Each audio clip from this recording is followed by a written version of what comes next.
Doesn't mean that other cable companies are going to run out there and do it. It doesn't mean anything except make the most of what you got in this meeting right here and now in terms of your plans. And notice, you know, really keep in mind, you're creating, we got Fairfax to look at, they got more money, we were first though and online, but you have a tremendous amount of freedom. Sometimes the amount of freedom that you have is overwhelming. Sometimes the fact that you're absolutely unique and alone is a bit scary, you see. But the idea of 80 different DJ shows every 2-week period that is supervised by one 30-hour-a-week staff person with the level of cooperation that you guys enjoy with each other, except for this one idiot that bolts all the time. Okay? Is an amazing statement of community organization already. If you guys did nothing but do what you do, it's a miracle. Now, the fact that Dan Vieira doesn't notice it, the fact that Sacramento Cable doesn't really pay attention to it, the fact that it's not being done in San Francisco, don't let that stop anything in terms of what you're doing, and focus. See, if you take care of business in terms of doing what you're doing and continuing to do it better, you'll get the notice, okay? But that's, again, I want to bring it back to this meeting to understand that, yeah, you can, as Shane puts, rage against commercial radio and all that they do, but in doing that, don't forget the open opportunity you have to now, okay, so you put your money where your mouth is, what the hell do you want to do different? What are you guys, as, you know, as a group of community folks, what are you already doing and how can you do it better? That's why this meeting is so important. I just want to add on that the reason why that I believe that no one really is taking us seriously is because apparently we're not taking ourselves seriously. And if we can take ourselves seriously and really show them that we want to be what we want to be and what we're doing is for real, we got to promote it. That's why we're here. If we can promote it, if we can make them say, hey, look at them. They're actually making something for themselves. Let's do something with them. I don't think you could call any of the radio stations in town, and those of you who worked with radio stations as an intern, and said, did you know there's an 88.7 on the cable FM, that 80 different DJ shows happen every 2-week period covering all kinds of ranges? They flat out wouldn't believe you. They flat out would predict theft. Every other person would be bulking everything that's done. People would be bulking each other in the halls with guns and knives, okay? What you got? Again, I share this with Shane, and I know Shane, in his modesty, you know, what you guys do is absolutely amazing, and you will not be believed. So one of the issues you're up against is you need to speak with one voice about what is, and really anticipate nobody's going to believe you. So then you've got to keep saying it and saying it and saying it and doing it and doing it and doing it. Hence, we have the T-shirts. That's it. Today, Sacramento, tomorrow, the world. This is so much which I've done for a long time. It's like, I don't want to invoke the 80-20 rule, but cable radio is different than free radio. People are paying to hear us, except for people who pirate shit. But anyway, people are paying to hear us. And when you think about it, the only reason someone's going to tune in to our show is if they happen to have heard someone else's show, if they haven't already heard about it, and liked it. And think about it, you know, people aren't paying for us to go on ego trips. People aren't paying for us to see how many times we can say the 7 words which can't be said on radio. People aren't paying to hear us go through dead air spaces or ego trip and lost. You know, and if everyone would take the attitude like we're trying to put out there, you know, let's take ourselves just a little bit more seriously. That's not saying you're not taking yourself seriously now. That's not saying you're not taking that effort now. That's not even saying you're doing the job now. But let's take the attitude that people are paying to hear us. And they're not going to continue to pay, or they'll flip the channel on us. And I agree with him. We should take ourselves a little bit more the best example that helps me to see this clearly, in Albuquerque, New Mexico, they don't have radio, but they have television. And the executive director there says it very well. And this is in terms of television, but hear it also in terms of radio too. Don't think of yourself as a television or radio station. Immediately take that out of your mind. Don't even think relative to that. What you are is more like a community center. And start thinking in terms of a community center. and that this radio frequency is a community forum for Sacramento. And what is your piece of that doing in that kind of realm? It's offering some kind of music that you personally care about, and there's other folks out there who care about it too. But maybe there's something more in terms of your piece of that, in terms of this kind of community center approach rather than a radio station approach. If you look at it that way, then you've got a whole lot more freedoms in terms of defining yourselves than thinking in terms of this shift mentality. What is the largest niche of a certain audience to hit per this kind of music? How come he does that and I do this and so forth? That's following this other model. So if you think of it in terms of a different model that's very open-ended, that's what your purpose is. Well, if I may be so bold, I don't want to work for community center. I want to work for radio stations. I want it to be better than it is now. Well, that's the thing. I agree with Ron in terms of we should use the techniques of radio, because people are not going to understand when you look at them when you look at us on paper. They're not going to understand that we're a cool community center.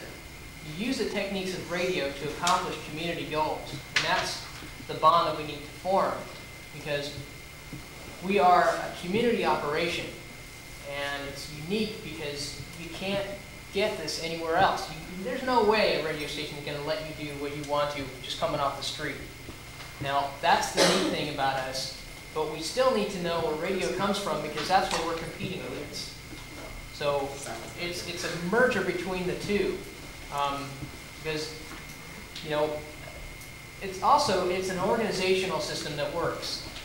You know, folks are divided up into 5 sections of sales, promotion, engineering, programming, and stuff like that, and each little department does their own thing, and it's, you know, held together by a central sort of, you know, federal type thing here, and that's a really powerful organizational structure, and that's what we don't have to be commercial radio. We don't have to act like a radio station, but we have to look like one at least. And that's the only reason, you know, that I'm looking at it in terms of that. You know, I have, you know, really a strong, you know, desire to do something with the community, and that's where our eventual success is going to lie anyway, because people are going to have to work to get us no matter what we do. Absolutely, because we don't have a 50,000 watt transmitter. That's it. So you have to make it worth their time to be listening. And they have to feel comfortable with the station. They have to say, well, look, this is a part of our community. It's like the Memorial Auditorium over there, you know? It's like, you know, they're going to renovate it or do whatever. And it's like people are not sure what they want to do with it, but they know something's got to be done. And I think that's where we are now. It's like, you know, there's all these cool ideas, and, you know, just, you know, this is the time, like, to just try all this stuff and, you know, make sure that it meets with you know, all the rules and regs that we have to deal with, but there's no one saying that we can't do anything.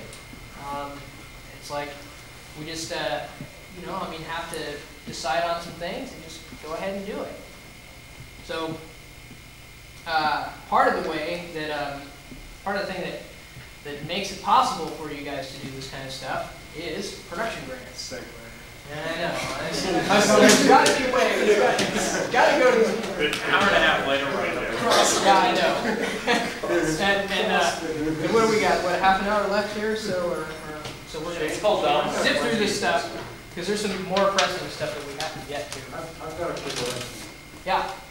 As we promote the station, are we not promoting and putting more money into Sacramento's business market? Absolutely. Indirectly, yeah, but by not promoting us, we're not hurting them. You know, as long as you don't. But are they helping us? They're providing a resource to people to Well, you don't necessarily have to say, oh, go down to your cable company and tell them you want cable radio and prepare to pay $4.50 a month. You can say, this program was brought to you through Access Sacramento, and that this is cable radio, this is free cable radio, and if you want it, you know, it's like, do your thing. Don't necessarily talk about cable company. Is it free to have well cable company? Yeah, well, that's the thing. It's like, here again, this is getting into dangerous territory. Let me quickly move on. Don't think in terms of your existence or non-existence in terms of Sacramento Cable. Who really pays for all of this? Who pays for it is the individual cable subscriber who pays So their we bill. have to put out a product that That's they right, want to product. So that really helps because it's easy to get into this institutional, bureaucratic, those guys in Denver, Cincinnati, or whatever. No, no, no. As- The listeners As our who quality pay the comes bills. up, more people will want to buy our product. So, That's right, and you're serving them. They've kicked in, paid the bill, and it exists, and you're participating and using that and giving back to them with your program. And it's not costing you anything either. That's the neat thing about it. You gotta look at it this way too, there's probably a lot of different ranges of people just having fun, wanting to do something for the community, or somebody like me, maybe Julie, who is using this to have fun and to help the community, but also the first thing they'll say if you go into a radio station and say, how do I get into radio? Most DJs will tell you, try to get on a college radio station because you need mic time. You need to, hone your skills, get comfortable with the mic. Like he was saying, we're the only one in the whole country. Not many people can get experience like this free. And there's a few people in here that have dreams and want to be in radio for a career, not just doing this for the community or whatever. And I think that, just like he said, we should be very thankful that we exist. That we can learn and have fun learning and do it all for free. Yeah, I'd like to interject that this is definitely not a training ground for commercial radio. And when you get to like what we do here, as I'm sure you do, you recognize that commercial radio has no spot for you. For what you do, what I do, what all of us in this room do, there is no spot in commercial radio for us. So this is the spot to do the free-form sort of radio that we all do. And this is community radio. It is not really a training ground for commercial. No, I'm not saying to use it as that. I'm just saying that there's a few people who are getting valuable experience that could help them in their career while they're doing, like you said, stuff that you wouldn't be able to do anywhere else. And there is somewhere else, of course, and no one has mentioned KVMR Nevada City yet, which is really a model for the type of organization that we should be having here. That is a community radio station. They don't have the wonderful funding that we have to provide a free radio station. They actually have to get it out to their listeners, but it is a station that has all volunteer programmers just like you and I. They've got over 100, we have 80, so they've got quite a bit more people involved in their community. In the little town of Nevada City, they have a much better mix of women in the DJs than we have here. They have over 50%. It's really a community organization that really serves Nevada City and the city of Sacramento very well. And that's what I think of KCBL as being, is essentially KVMR, a community radio station for Sacramento. There have been only one DJ that I can remember in 12 years of KVMR history that went on to commercial radio fame. And it doesn't serve as a training ground because it's just, you get into commercial radio and they put too many restraints on you. It's nothing like the free form that we get here. Well, we can use KVMR as a model too, because they're real local in that community. They sponsor a lot of events, they sponsor a lot of things other than music. That they're a real driving force in that tiny town. And then it comes here, and people here, I didn't know Nevada City existed until I heard of the station. That's right. Okay. But if you sponsor, something other than a rock and roll concert, sponsor a blood drive or something like that, go to a public place and you have all these people coming and KCBL sponsoring a blood drive rather than a rock and roll show, which is going to bring all kinds of people, rather than just one segment of music. Okay, we're on point 3 of 6.3, guys. Okay. Again, keep in mind what you're doing is committee work. You got to figure out how to get together in committees and continue the discussion and do the work, but you can't do it in a group of 40, 50 people. Grants. Look, I got an idea. Why not let's figure out the committees that we need. Go ahead and, the agenda is basically, it's organized in that form. We have a promotions committee that's sort of forming.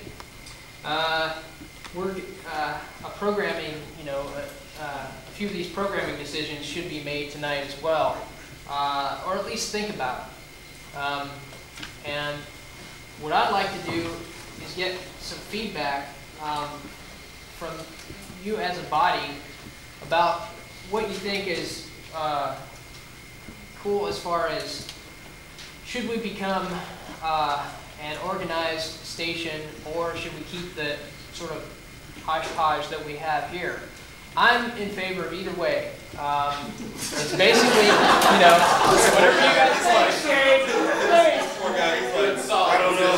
No, the thing about it is there's good points and there's bad points.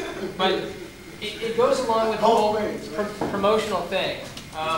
As you can tell, we jumped a bunch of stuff, and I figured let's get to the most important stuff. Anyway. You know, we need to, and like I say, this is not going to happen tonight or any of that, but it seems like there's a couple of directions that we might take. Is like cross-promoting and keeping the formats that we are now, or trying to schedule for a consistent, even though folks are going to be bi-weekly, maybe we can rearrange the schedule so that there's similar types of music per week. Not necessarily go to a modern rock day, blues day, or whatever, because that tends to segment a little, a little too much. But what it'd be nice to see is that if you do a modern rock show that in your off week, then somebody else will be able to hear modern rock too. You guys can cross-promote each other. And so here again, this is like I'd like feedback on that. I like your idea, Shay. And you got, like I said, the MOR rock jocks and the R&B jocks and the jazz jocks and whoever else is doing the format. That's great. I think there should be more MOR people, you know, playing everybody else's promos on that time. Yeah. Go ahead.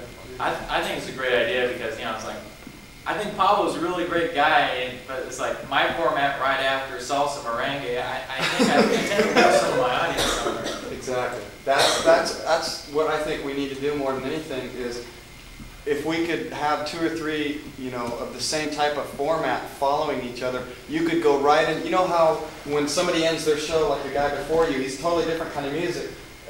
You're really unsure of how to segue into your show. I just do it. Right, yeah, just boom, you know, something totally different. I think it'd be neat to go into a show, somebody else's show, like a radio station. Have the jock that's come on after you come in at 10 minutes till, and you know, and have another mic hot for him, and he can say, yeah, I'm going to play this, this, and that coming up, and I'm on next, and then that other jock says, just like a radio station does. That would be really neat if we could do it that way.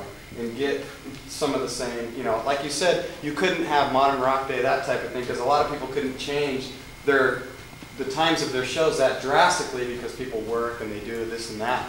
But we should get the people together that play certain types of music in that type of committee. All the rap people meet, or the soul R&B, the jazz people meet, and the modern rock people meet, and look over where their times, their shows are, how we could change that. You know. David, did you have a yeah? I just wanted to add that I think that could be a cool thing. However, one of the things that attracted me to alternative or community style radio is I originally started listening to one type of music, so I heard something I liked, and then there would be another show on after that would be totally different, and totally opened my mind from being a complete sponge head into listening to other forms of music. And I actually enjoy the fact that on Tuesdays there's a jazz show that follows my modern rock show. And I think if I can get people to stay tuned for that, that is the whole purpose of the community station, is offer alternative ideas. And not just, that could be a cool thing to just, stick all the types of shows together. So you have that type of thing where you have several hours of one type of music. But I still think the variety needs to be there as far as having different types of programs follow other programs. I think that's a key factor in what this community station is all about. Let's get a program together. Definitely. Get one going right now. Pass that. Okay, turn over that page. One quick thing. One programming committee. Start passing it around. Who's got that sheet of paper? One quick thing, Sharon. Just one.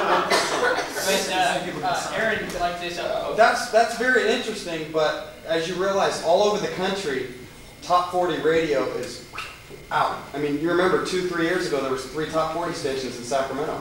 There's only one left. And Sacramento's on a mile. They all. there's only one left, and he's talking about it changing before spring. What you're seeing all across the country is that variety radio is out. It's dying all over the country. Radio stations are specializing in soul and R&B, jazz, rock, classic rock. Radio stations are specializing in certain areas, and I'm not saying that's what we need to do, but I'm saying that the person that listens to modern rock, maybe you're an exception, but the chances are that person is not going to want to listen to a totally different type of show after you. The demographics and the research across the country has been proving that that does not work. Top 40 stations in the past have tried to please all segments of the people that like soul, the people that like rock, the people that like pop. They're finding out that that does not work. People want a specialized type of music. And radio is going through a big change in this country right now. Top 40 radio is history. It's dead. It's Can I slow down there? I know we had classes in radio drama. Okay, where is radio drama? Where is radio discussions of issues? Where is live interviews with local bands? I know there's a few groups that come in and do some acoustic sets. sports, all kinds See, of stuff. where is sports? Where, again, and all I want to bring up is that you guys don't let yourself be frozen into what exists and miss the opportunity of totally unheard of. And if you're doing stuff that's unheard of anywhere else, and people get wind of it, like Dan Beer and all the rest of it, that's what they're looking for. They want to put their name on something that's really unique and different. So be unique and different by really throwing out the definitions, doing each of your own shows exactly to the quality standards you want, but, you know, help each other rather than freezing other. One thing that my job and Shane's job is to also speak for people who are in these chairs. Say, there's other people in Sacramento that would like to join you that don't even know you exist. Maybe they have some real reasons to, that don't have anything to do with their favorite kind of music. So that's also part of who's not here but yet who is here. So we always have to keep all those things in mind. Ron, I like that idea, and basically to intervene on it, we ought to ask on my program on Thursday night next year in January we're bringing a sports program, because we basically what we do is we alternate off our programming all in just the mini 2 to 3 hours that we are on, and it's more variety because I try to bring it at the end of the program, our program, towards the 10 o'clock hour. I try to bring it because Brandon follows me at 10:30. And it keeps it fresh for you and for your listeners too. So that's neat. I want to get back to Shane. Yeah, well, thanks, Ron. That's, I definitely appreciate your help and stuff, because here again, it's not my strong suit. So, as you noticed, you know, I guess we should fairly squeak on production grants. Make a third try at this one. There, the switch again. You know, you know, this is basically money for you guys to help you do your shows, and $500 that is available per year that each one of you can apply for. Basically, if you need a service or a product to help you do your show, that's what production grants are for. Forms are available in the main office there. Here again, to the door to the left side of the door there. Production grants, yeah, it's too late for this month, but you get one in. Is that 500 total? 500 per person? What is that? Well, you have the opportunity to get a grant of $500, you as a person. Now, I thought the whole pot was 500. I was going to No. say, wow, that won't. now, this also depends, here again, this also depends on the amount of money that is in reserve for that. I mean, if everybody went out and, you know, and not everybody might get a production grant because it might not be worthy based on, you know, their amount of money. They may have other things that they need to spend their money on too. These folks being the board of directors for the Sacramento Cable. Now, I want to make you guys aware of these things because, for instance, say you need money for promotional things, or more likely, you'd like to get a piece of equipment. Like when we're doing telephone interviews, it'd be nice to have a digital delay line so that we could handle bizarre callers and not have to, not have to have them sort of pop up and go, ah, this guy's working out on the air, you know. Or decent headphones, things like that, you know. Or as most people are saying, any headphones. So things like that, you know, that are contained in our budget line items, but that doesn't exclude you folks from providing input into that process as well. And one thing, you have a much better chance of getting stuff if it tends to remain here and is something that can benefit the entire radio station and Access Sacramento as a whole. For instance, if we were to get a 4-track or something like that, video folks can use it. I mean, there's umpteen things you can do with a 4-track. You know, the hardest part is going to find an individual show that, you know, we can do that with. But here again, you know, the money is furnished through the board of directors, and they make a determination on your proposal, and all that stuff is outlined in the production grant forms. Underwriting is also contained therein in another form, booklet and stuff. That is pretty much another meeting in itself, because here again, it's asking people for money, but being non-commercial. And that one I will reserve for another meeting, because we, like I say, there's a whole lot of stuff that that we can get into. Initially, what I'd like to focus on is if you deal with clients or businesses or any of that, try to deal in kind. Do what's called a trade-out, which is service for a mention on the air. We have a designated announcement that you can give credit to that business. Because we'll try the thing with the trade-outs, because people are a lot more inclined to give services rather than hard cash. And whatever they do can be deducted because we're a nonprofit organization. And we have tax benefits and stuff that, you know, our commercial folks don't really have. So there's a lot of things that are going for you as far as if you know, would like to say you want to have stuff printed up, you know, for your show. Go to a printer and say, hey, Yeah, I'll can make I you. modify that just one, Yeah. one bit? IRS law says if a business gives you either service or cash, if they're going to write off on their taxes, I mean, they can give you anything you damn well want, you can give them some kind of acknowledgement, that's not what we're talking about. But if you're saying to that business, now you can write it off because you gave it to a 501c3 nonprofit organization, they can't do that unless what they're giving comes to Access Sacramento. Unless you go out as an individual and file papers as a 501c3 nonprofit organization, which you can do. So that's just one little fine tune to what Shane was saying.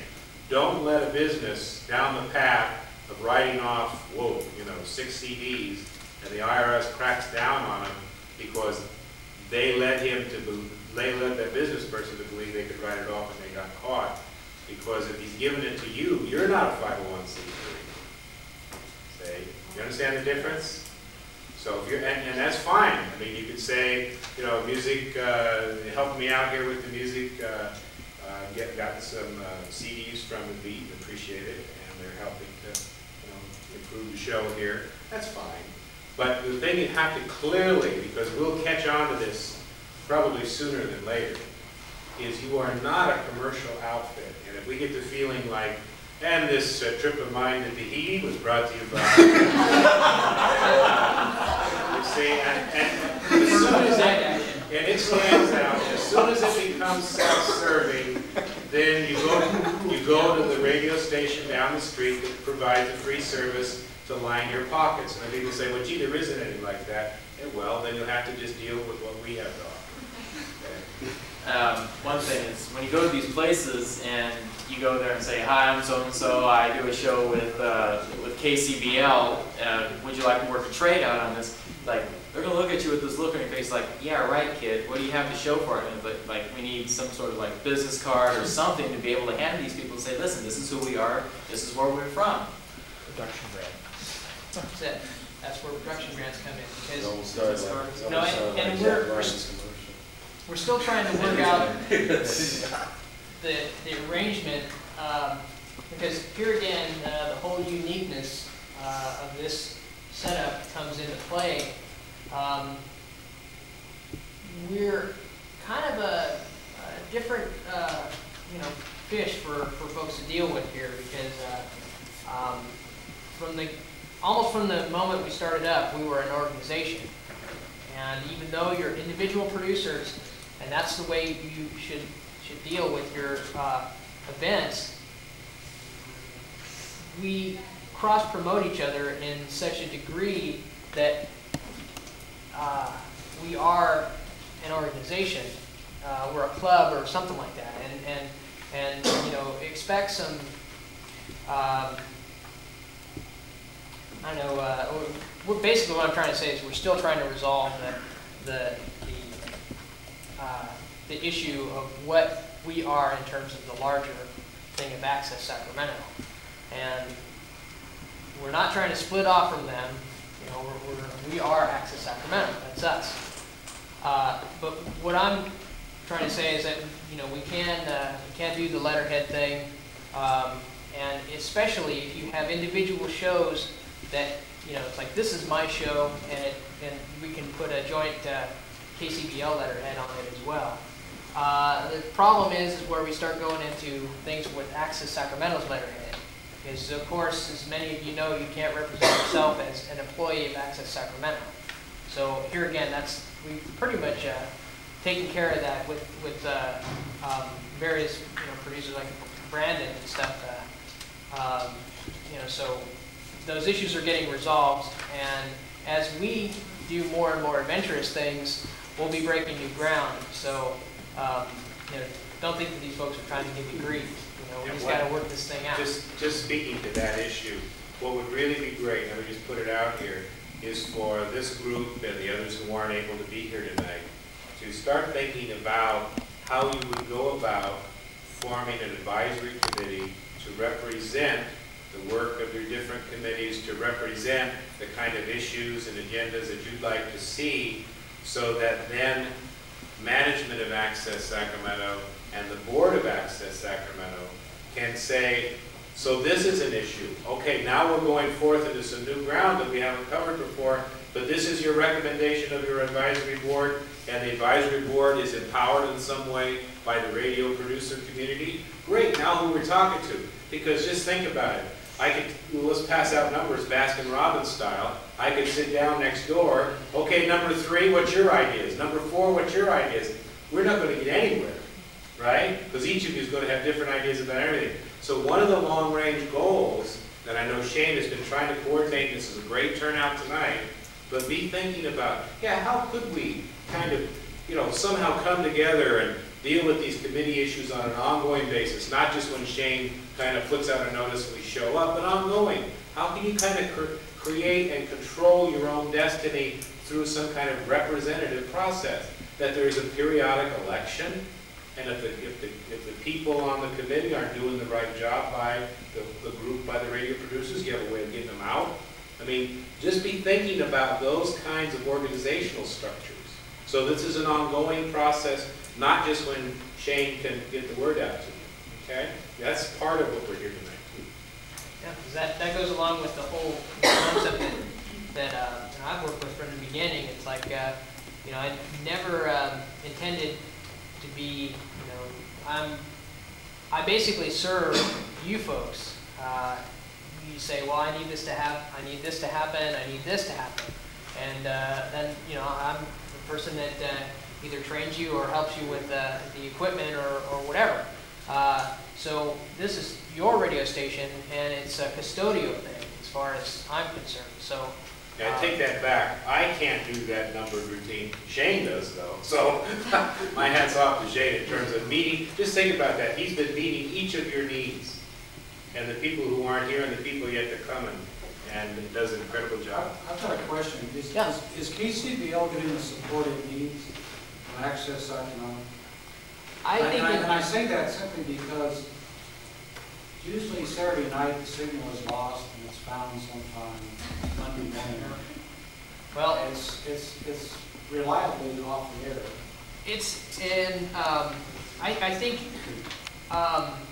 in the past, we have a lot more support now than we have in the past. I think that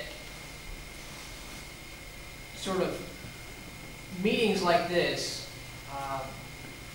help to bring issues to a head. And I generally, I think there is work that needs to be done in terms of support facilities for the radio station. There's a lot that can be done, and part of that is, here again, a function of information. It's more like, well, what do you guys need to be aware of when you're on your shifts or prior or just after your shifts? But also it's a function of what does the staff need to be aware of in case you guys get into trouble, or what happens when I'm not here. And that's why we have killer intern Michelle. I mean, she helps out, and you folks do a good job too. If you notice something's wrong, you say so. And that's, here again, this is a part of my responsibility is to make sure that you have the adequate information you need to make those decisions. Because eventually, we have to be able to do our thing ourselves. We can't put any burden on Access Sacramento. Because as you can tell, it doesn't happen. If you want something done right, you have to do it yourself. So that's why, we're doing our thing here. Let me also amplify that. I don't think Access Sacramento is doing everything it can do to support radio. I don't think Access Sacramento is doing everything it can do to support video. One of the main reasons is that we have lived with the budget that we were given in our second year of growth. And we have that same budget for 3 years. It's a frozen budget. Radio was, even though it was written in, it was an afterthought. We are judged by our video product, okay? And the radio growth has been phenomenal. And certainly with Shane's input and many of your input, the elected officials are now much more aware of the radio output than they ever were before. We've heard much discussion about Sacramento Cable hasn't got a clue, and they're the ones that proposed it and set it up. In 5 years, they haven't really done much with it. So certainly, I think Access Sacramento could be doing more, but we can't do more, just as Shane was saying, without some kind of concerted, coordinated effort above and beyond your own shifts. In general, each of you is doing your shift, transitioning well to the others with very little supervision, and thank you very much. But for it to go much more than that, there's going to be a better coordination among each of you, so that then we can go forth and say, oh, by the way, as far as moving up the ante here in terms of production, additional equipment, and so on and so forth, boy, these community users are going gangbusters. They're representative of not only their own community, and Vanity Radio, as they nickname Vanity Video, right? But, gee, they're connected with United Way, and the Boys Club, and NAACP, and Sac State, and that kind of connection. Well, the electeds really say, great, that's really fantastic. It's doing the job and so much more. They're teaching us things about our own community. So that's political clout when that gets translated that way. So certainly we can do more, and we can do more with this kind of coordinated help from you. I was thinking because, a lot of the stations, a lot of the local stations here, and a lot of different sponsors sponsor like the canned food drive and all that. And we can sponsor things like that and get our logo on the back of the T-shirt with long above everyone else. We're going to get a lot more publicity, and we're going to grow. People are going to notice us. They're going to say, besides saying, I never heard that before. I'm like, what's in it? I really want to know what it's about, and actually take a listen. Well, that's the thing, is get people to know, see us out there and ask the question of what this place is. And that's what, I was really, here again, happy with the article. I was getting calls from people asking about this meeting that I didn't even know. Didn't even know anything about the radio station. And a lot of the response that we get is, man, I wish this thing was here a couple years ago. And I tell them it was. You know, I mean, we've been a radio station. You know, the facility's been here for 5 years. Now we've only been a group here for 2. Well, that's because, you know, they had to get the you know, all their folks taking care of the whole operation here. Now, this is the thing, folks just don't know about us, and I think definitely things are going to change. And when it all comes, you know, out in the wash, it'll be you folks that make it happen. And that's it's a neat thing to sit here and, you know, like say, yeah, this is cool, but you know, it's like really cool to see this stuff happen. I mean, you know, as far as pricing goes, I mean, there's no, there's like, you know, what kind of, where else are you going to find a cool job as mine? You know, where I can look and see this thing grow and stuff. And it's, That was like a segue to programming. that's exactly it. You see, save me again. So I'm just like, no, you guys like, okay, programming. So we definitely are, you know, going to deal with this committee thing because, you know, They just recategorize it to something else. We just walk through it. what was that? We're trying to find the paper. Oh, We got it. The racer is in the room. well, I don't know.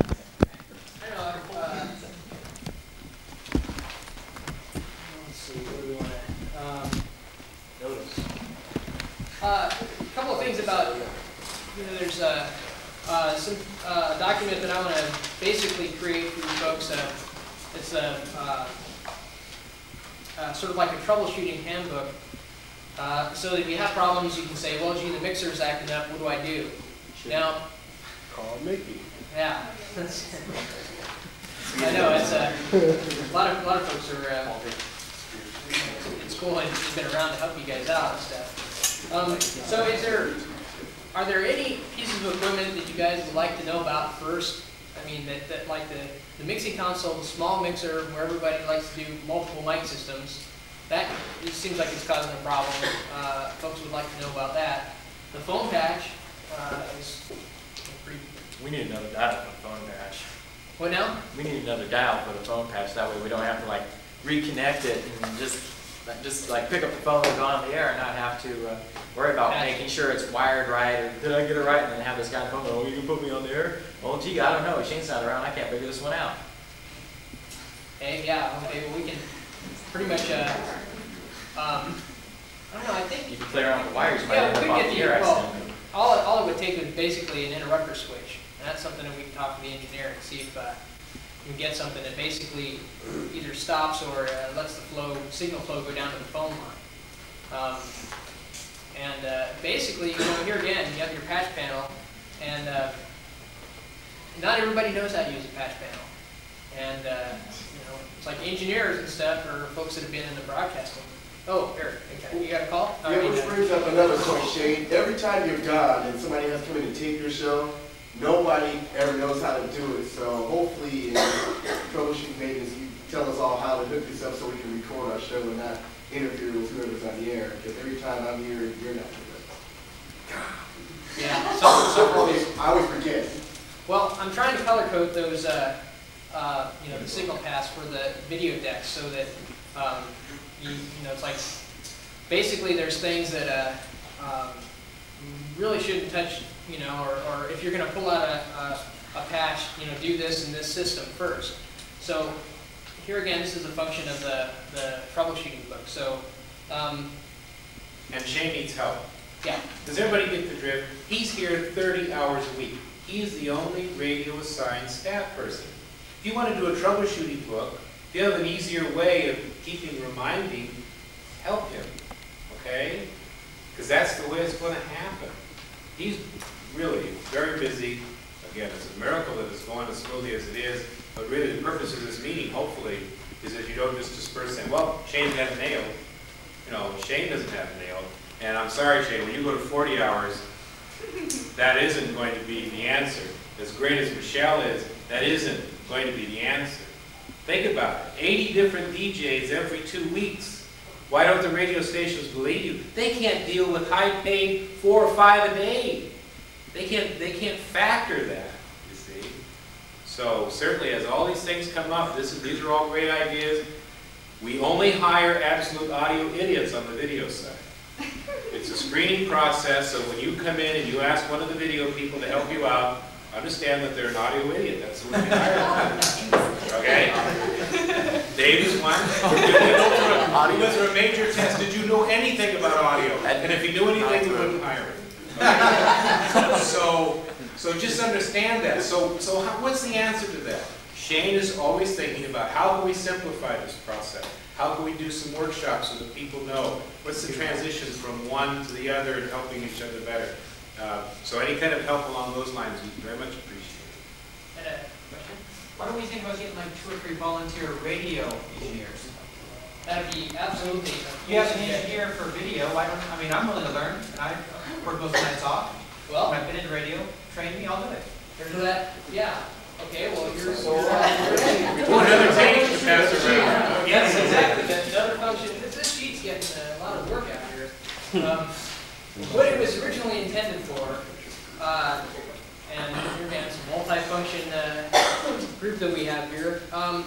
The sheet was basically to get together a pool of folks that were interested in basically filling people's shifts or helping out with engineering duties and stuff like that. So here again, you know, figure out some type of notation there. This is, you know, I didn't think that you know, we'd have this much action on that sheet. Otherwise, I'd give some more space for different things. But yeah, if you'd like to be an engineer, and you know, what I'd like to do for the folks that are psyched about doing this is we'll have workshops, and we'll go into basically the whole scene of what radio station is. And eventually, everybody should know as much about this thing as I do. And Ask like, questions. Exactly. If you, you'll find that if you get me talking about audio, you can't shut me up. So that's the ticket. You know, if you have something that you want to learn about, let's get together and we'll deal with maybe no more than 3 or 4 people, because going back to your class days, you know that any more beyond that is maximum density, and you don't really get a chance to deal with engineering. But here again, you know, the station will run cool when all of you guys know, kind of, not necessarily a lot more, but enough about the station so that you can handle whatever And then would you all promise to teach all of us on the video side? We appreciate it. We appreciate it. Well, that's the thing. You know, we can transition into audio for video. I used to do a lot of that before I. There's think of all the studio shows that screw up their audio. Think of all the field productions of video that don't even think about audio. And there's a lot of ways of working together here that I think benefit everybody. Definitely. I think the DJ pool's a good idea, but there seems to be a little bit of a problem with it, is the fact that you don't know when someone's not going to show unless they're not there at the time of their show. And you happen to luck out if one of us are like walking around the studio like, duh, and it's like, hey, you want to do a show? Hey, cool. You know, you go in there, you jump in there, you have a half hour left. You know, but How about we photocopy everybody's phone number? Everybody gets a copy of it. If you can't make your show, you yourself, we need to take some initiative here. Shane's busy enough. If somebody can't make their show, pick somebody out. If they do the same kind of music you do, if I can't make my show, you know, I'll call Julie or somebody. Or they'll call me if they can't, you know, that type of thing. That way we're not bugging Shane about it all the time. That way, if he's expecting, you know, somebody else to come in and I come in for him and I say, yeah, I'm here to fill in for David X or whoever. He won't have any objections to that, at least somebody's there. Well, I think that the problem with that is that even though we're free form, we still got to have one chief or a couple of chiefs in it. I think it's a program director's responsibility. So if nothing else, it's their call. Right, we should call him first, yes. But I think if we called him and said, I'm not going to make it today, I'm sick, I have already called so-and-so, and they said they would fill in for me. He'd say, okay, great. Well, that's a good idea. As a matter of fact, there are procedures that are on the books already to handle this. There was a memo that was circulated about 6 months ago, and it was forth that if you do need to, bail from your shift for any reason or something like that, you let me know at least 24 hours in advance, so that I can go ahead and fill that shift with somebody out of the DJ pool. Now, the darker side of access, or the darker side of this issue, is that if you fail to do your, notice, and you fail on your shift for 3 times, that will basically 3 strikes and you're up for disciplinary action. Some of us don't know until like the last minute that we're not going to be able to go in. So if we're not able to make that notice to you within that 24-hour period, you're still going to write us up. Well, it's a judgment call here. It's like if you have a really heinous emergency, and you don't know about it, or like your job comes and they tell you, hey, you have to work or whatever, then that's, you did tell me. I'm talking about people that absolutely don't tell me at all. And, I'll be going, well,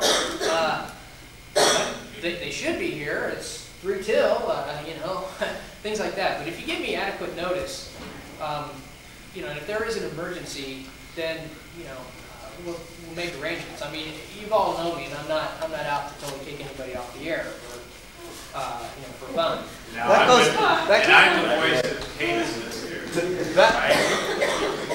The idea of especially shared types of music, if you know you can't come, to call somebody else to cover your shift and so forth, in service to this idea of filling the shift, not causing Shane or Michelle to have to go through that litany of phone calls till they find somebody, in service to that goal, that's a good idea. But again, I'm also talking about the people who aren't here right now, the people who would like to become radio programmers. The inventory of 2-hour slots, certainly in afternoon and evening times, is virtually filled. And so the idea of you hanging on to a slot forever and abusing that by coming in late, by routinely not showing up for your shift, just kind of doing guest shots every once in a while, I don't think deserves to keep you in and keep this person out. And we're now reaching that point, so that there is going to be a heinous factor here, in the sense of, if you said you're going to do it, then do it. If you can't do it that frequently, then get out of the way for somebody else, or pull back to a lesser frequency that you can live with. But please be responsible. If you say you're going to follow through, follow through. And if it truly is an emergency, then there's ways of dealing with it. But don't let me catch you screwing around, holding a slot, keeping somebody else out for your own vanity. That goes back to what we were talking about earlier, taking ourselves serious. If you work at a radio station and you didn't show up, you get fired. I know we're not getting paid here, but look at it the same way. Unless there's something real serious emergency that happens, you should make your shift. Well, I have a problem with Saturday. My show's on Saturday in the afternoon. I don't have either Shane or Michelle to call into. I have to get like David. And usually they're like, I guess. I don't know.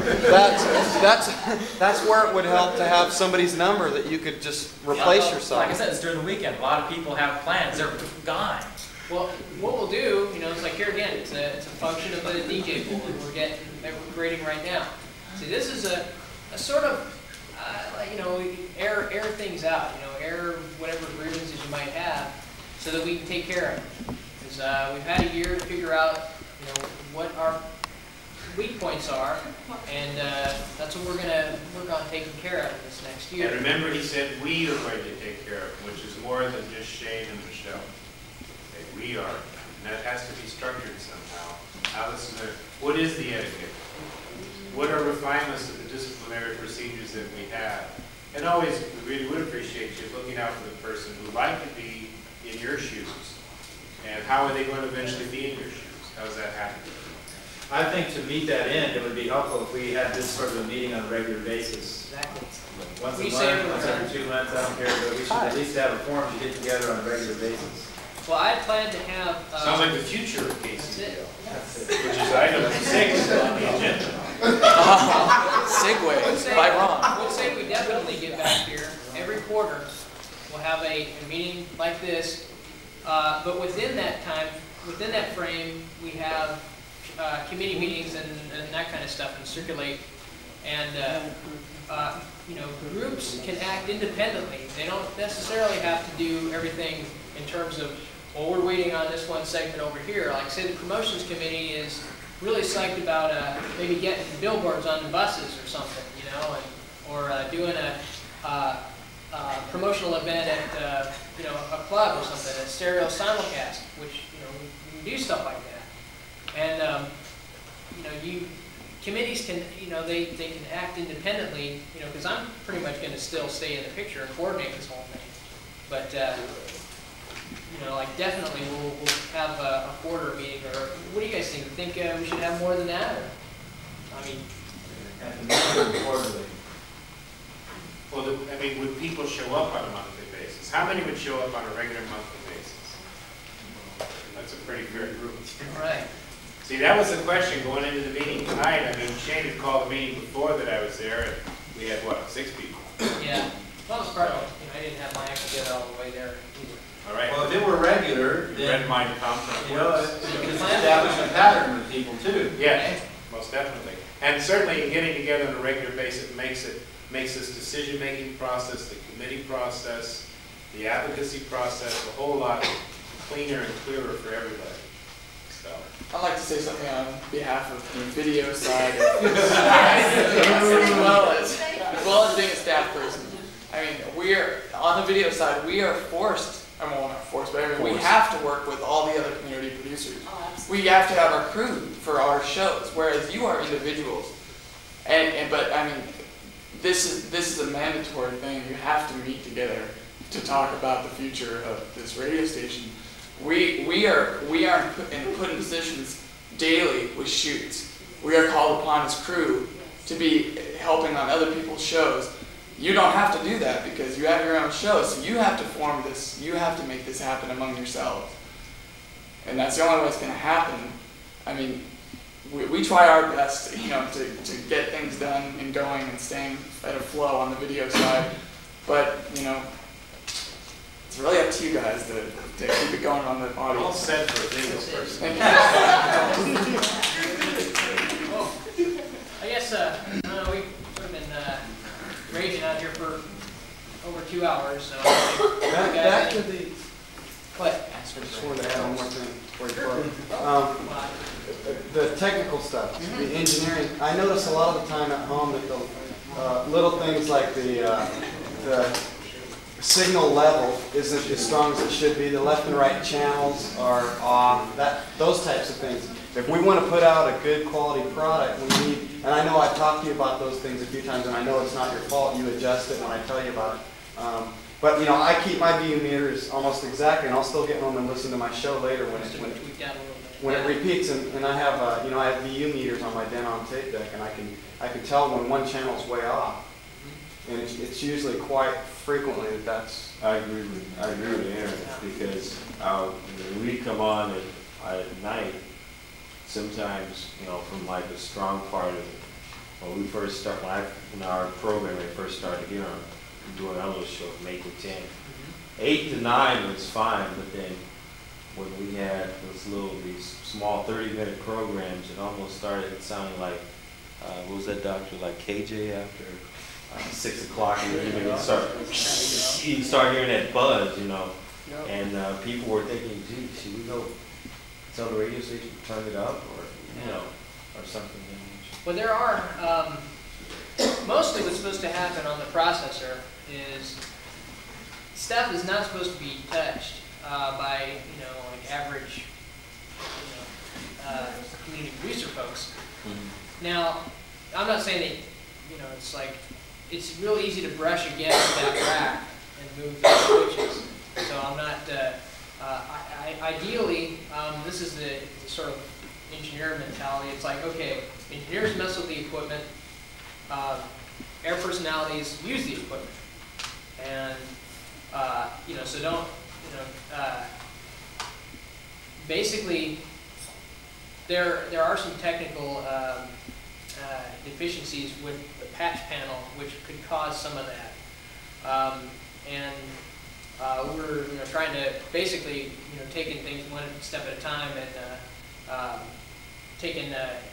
basically breaking this signal chain down into blocks and fixing each little step. So yeah, I do. I'm aware of the fact that we do have technical problems in the station. In fact, you may have noticed sometimes on High TV when some promos or CDs or stuff just drops out. That's because there's a phase error that's built into the station somewhere. And so we're trying to track that thing down, and once we track it down, we'll try to fix it. So, okay, go ahead. The idea, well, I've noticed that too, where it's like we go and we pop in the carts, and the carts are like extremely low, and then we go and we hit the CD, and it's fine. But the thing I noticed is that on the board we have everything patched through the program. If we take the monitor and patch it to the air, we get exactly what's going out, so we'd be able to turn up the carts as they're going out. And since I've done that, I've not had any problems with cart sound. Well, definitely, that's you all might take like heed from that too. It's like a lot of it comes down to recording your cart, making it as cool as you can, and then trying to get the levels up. And, there's a lot of technical problems that we have. We just got a new engineer, and he's doing like the killer job. So basically, one word of advice: if you have a problem, ask one of the production directors for an equipment discrepancy report. Here again, it's another piece of paperwork, but at least you can note down the problem when it occurs, and there is documentation on it. Then it'll go to the engineer, or a copy will go to me or whatever. We'll be able to track down stuff and hopefully make your shows a little easier, because we'll get those things fixed a little sooner. But I think really there are some things that we need to work on, but overall, I'm pretty well psyched to see that we have such a cool group of folks that are doing radio and stuff here. And one thing I often thought was pretty cool was that the video folks have been trying to get together a club, like a cable users exchange, ever since they've been here. And it's like it tries and fails, and then get together something else, and it's really neat to see that, hey, this is working without us really doing anything about it. We're our own little. You guys haven't started making decisions yet. That's where rubber meets the road, guys. I mean, we're all talking different ideas, but then all of a sudden you take a vote, 20 people say one thing, 5 people don't agree with that. Then what happens to the 5 people? Do they go along with the 20, or do they start? So just understand that that's all part of democracy. That's all part of the way a community entity runs, and it's not all going to be wine and roses, but we can work it out, and it's neat in doing it. And again, what Shane just said is so true. You guys have come so far and done so much relatively as individuals, and yet you have a lot in common and a lot of interest, I'm hearing tonight, in terms of even improving on that. So just don't make it talk, make it walk too. I have a question to put to a vote and see if we can all agree. I think we've been doing this thing long enough. We need a transmitter. 50,000 watts with an attitude. 100,000. Any opposed? Better not. Eyes out. It's been cool. Can I say one thing, Shane? Oh yeah. I'm interested in getting a record library together. I've contacted a couple small alternative labels and got kind of mixed replies. Some are eager and others aren't. If anyone's interested in doing that, getting together with me and trying to get all types of music down there, so we'll have stuff when people call it. And at the same time, also remember, when you see these things, as much as you want to, please leave them there and don't take them home, as they start to come in CDs and albums.